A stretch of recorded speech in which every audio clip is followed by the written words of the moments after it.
Hello, so we're at chapter 28 of Children, Blood, and Bone and Amari's perspective. Challengers in position! The announcer's voice booms below the arena. My heart lurches against my chest. 30 minutes have passed in a blur as Tizane discussed strategies and delegated commands. He leads like a seasoned general, wise from years of war. The laborers hang on Tizane's every word, a spark alight in their eyes. All right, Tizane nods. Let's do this. With more nourishment and renewed hope, the laborers move with purpose. But as everyone shuffles onto the deck of the ship, my feet grow heavy like lead. The roar of rushing water approaches, bringing back all the bodies that drowned in its wrath. I can already feel the water pulling down my limbs. This is it. In moments, the game shall begin. Half the laborers settle into their rowing stations, ready to grant us speed. The rest take position around the cannons in the efficient formation Tizane conceived. 2 laborers maneuver the muzzle for aim. 2 load the blast powder into the breech. Soon everyone is on the boat. Everyone except me.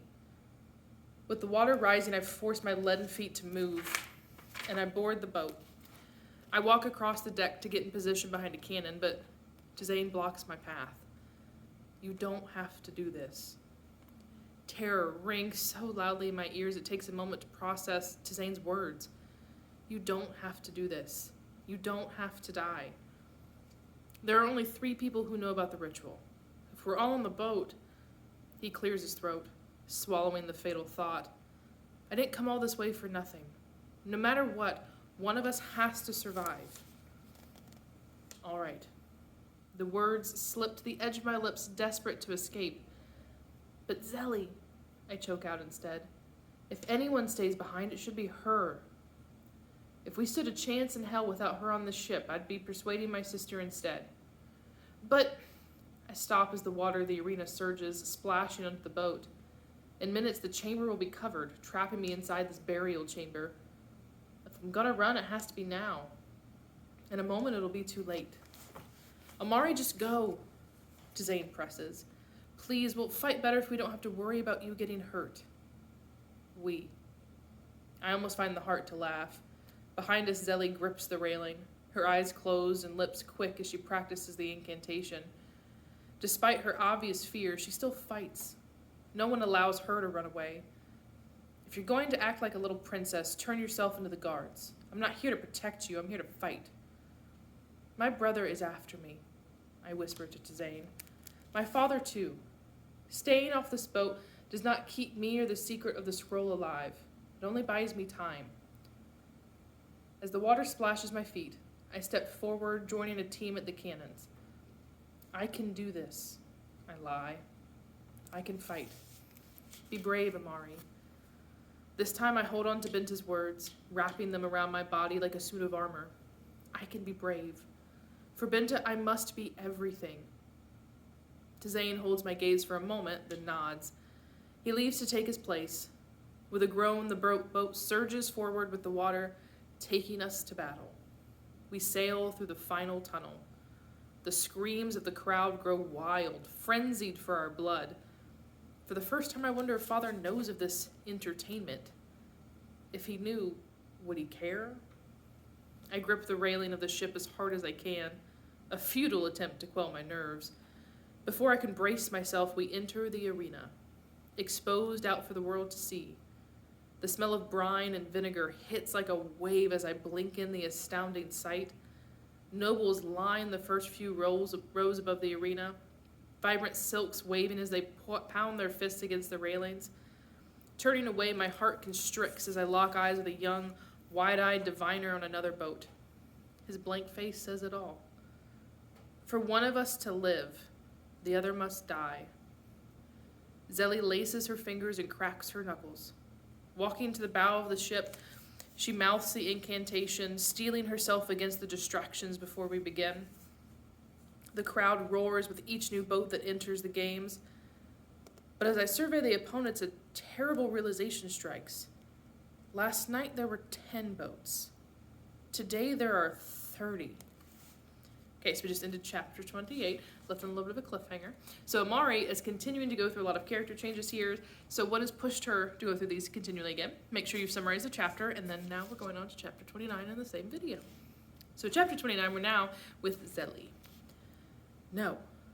I count again and again, waiting for someone to announce that there's been a mistake. We can't outlast 29 other boats. Our plan could barely outlast 10. Zane! I shriek as I run to him, betraying all my fear.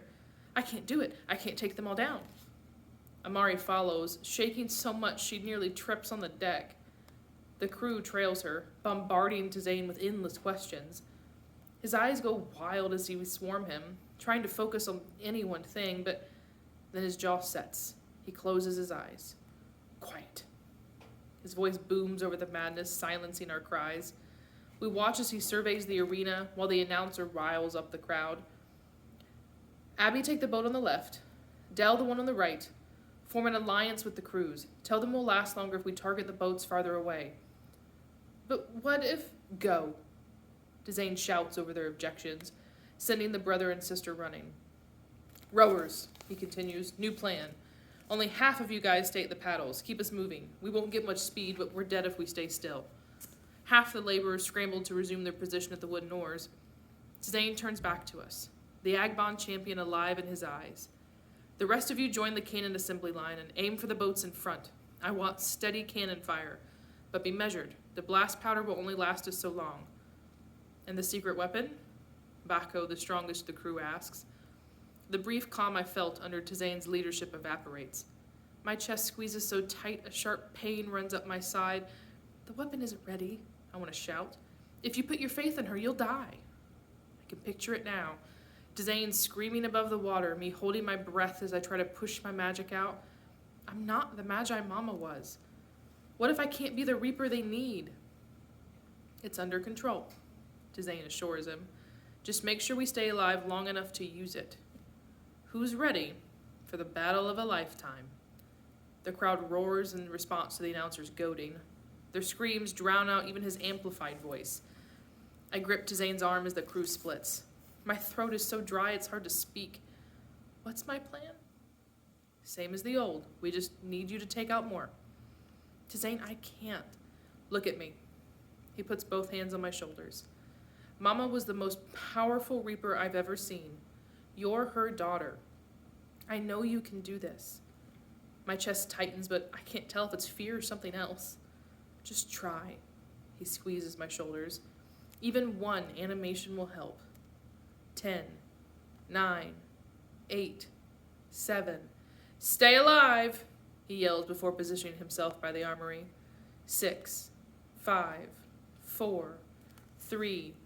The cheers rise to deafening levels as I run to the ship's railing. 2. There's no chance to back out now.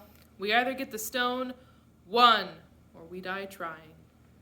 The horn sounds and I jump overboard, crashing into the warm sea with rushing speed. As I hit, our ship shakes. The first cannons fire. Vibrations shudder through the water, rippling through my core. Spirits of the dead chill the space around me. Fresh kills from today's games. All right, I think to myself, remembering Manoli's animation. Goosebumps prick my skin as the spirits near. My tongue curls at the taste of blood, though I keep my mouth closed. The souls are desperate for my touch, for a way to return to life. This is it. If I'm truly a Reaper, I have to show it now. She gives the incantation. I wait for the animations to swirl out of the water before me, but only a few bubbles escape my hands. I try again, drawing from the energy of the dead, but no matter how hard I concentrate, no animations come forth. Damn it!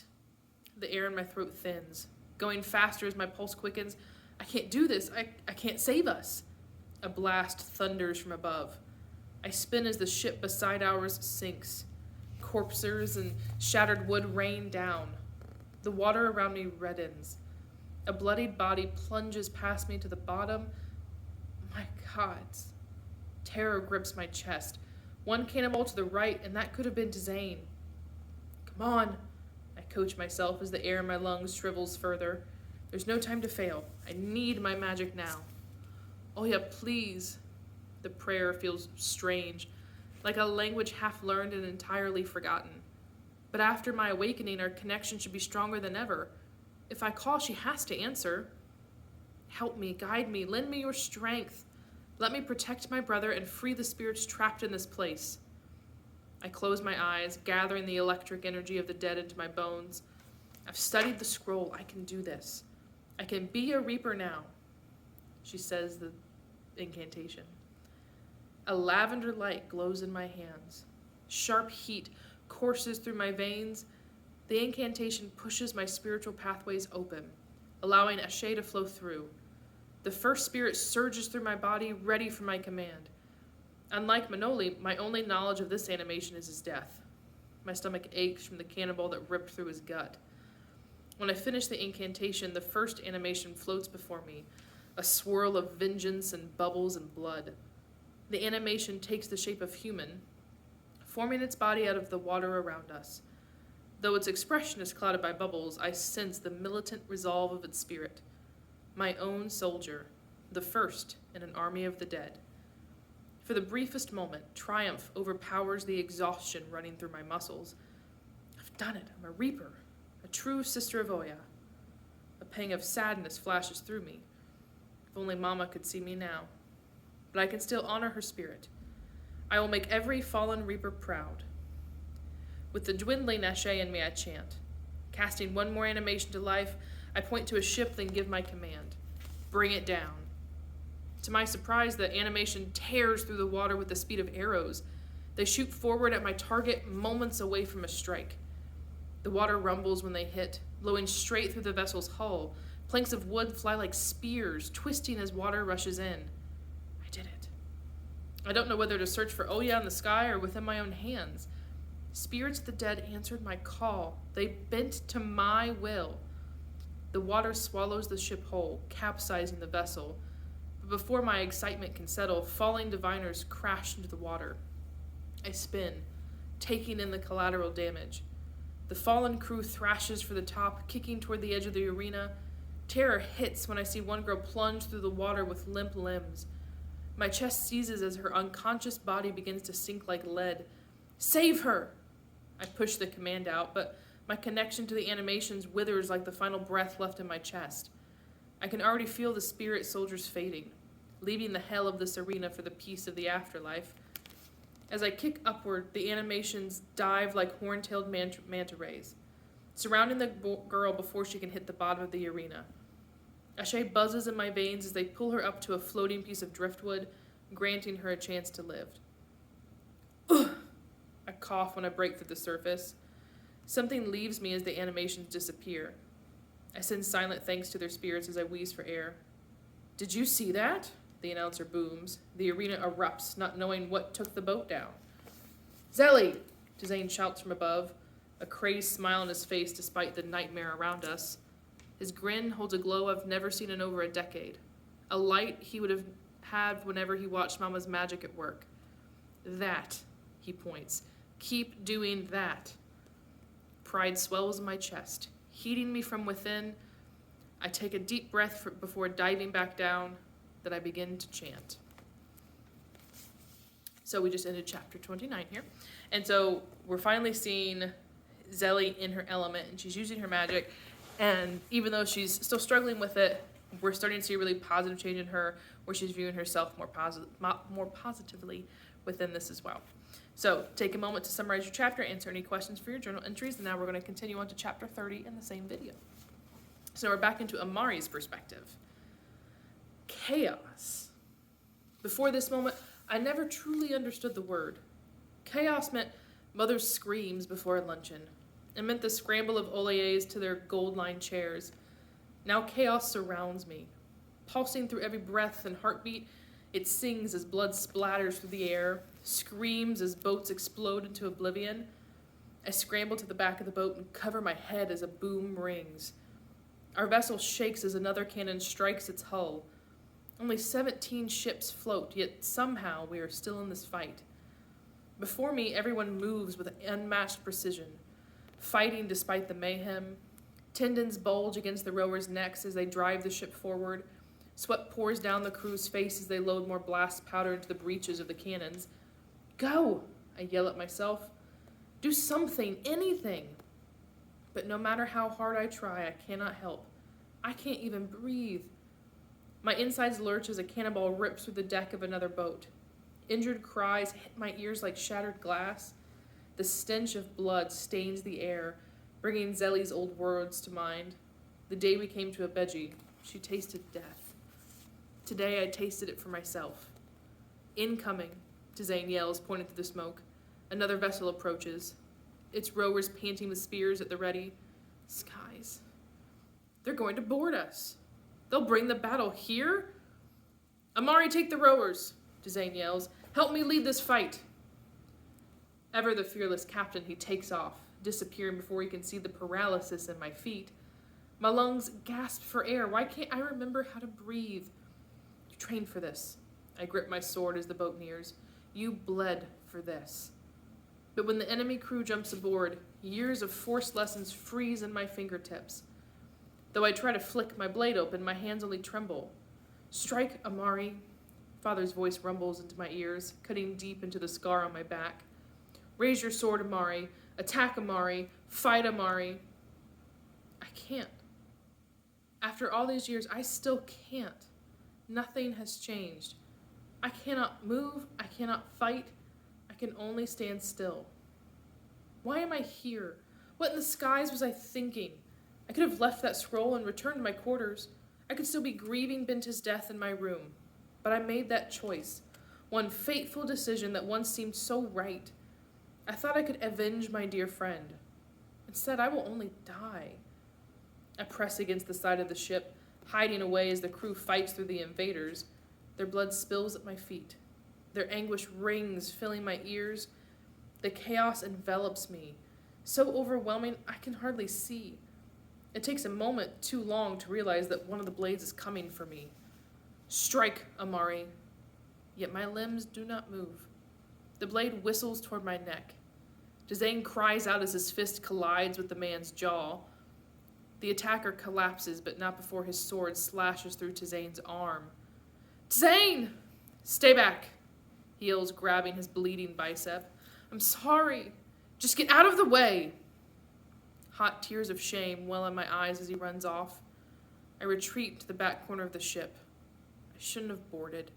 I shouldn't be here. I should never have left the palace. A thunderous crash rings through my ears. Our vessel jolts with a violent force, knocking me to the ground. I grip the railing of the ship as the boat shudders. This is it. We've been hit. Before I can scramble to my feet, another cannonball blows through our deck. Shards of wood and smoke fly through the air. With a lurch, the bow of the boat tips up. Smoke fills my lungs as I slide across the blood-stained deck. I grab onto the base of the mast and squeeze for dear life. Liters of water rush across the carnage on the ship. With another lurch, our boat begins to sink. All right. So continuing to the battle, we just finished with Amari's perspective, and she's really struggling here. So with all this training, why is she struggling so much, and what's preventing her from defending herself here along with this? So, and throughout this battle too, we haven't really stayed consistent in anybody's perspective. We're going back and forth between Amari and Zelly, and we see each new step of the battle through these different perspectives. So what is that doing for the story? What's that doing for you as a reader? What is the author, what is Adeyemi building as she switches back and forth between these different perspectives here? So chapter 31, Zelly's perspective. Zelly!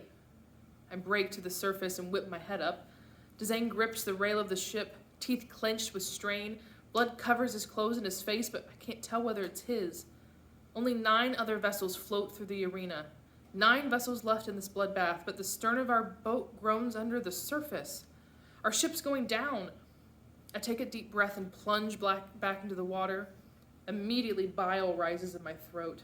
Clouds of red and debris make it all but impossible to see. I struggle to keep my eyes open as I kick as hard as I can. Each stroke down is a stroke through water thick and heavy with blood. She says the chant. Though I chant, the last of my Ashe dwindles from my fingers. I'm not strong enough.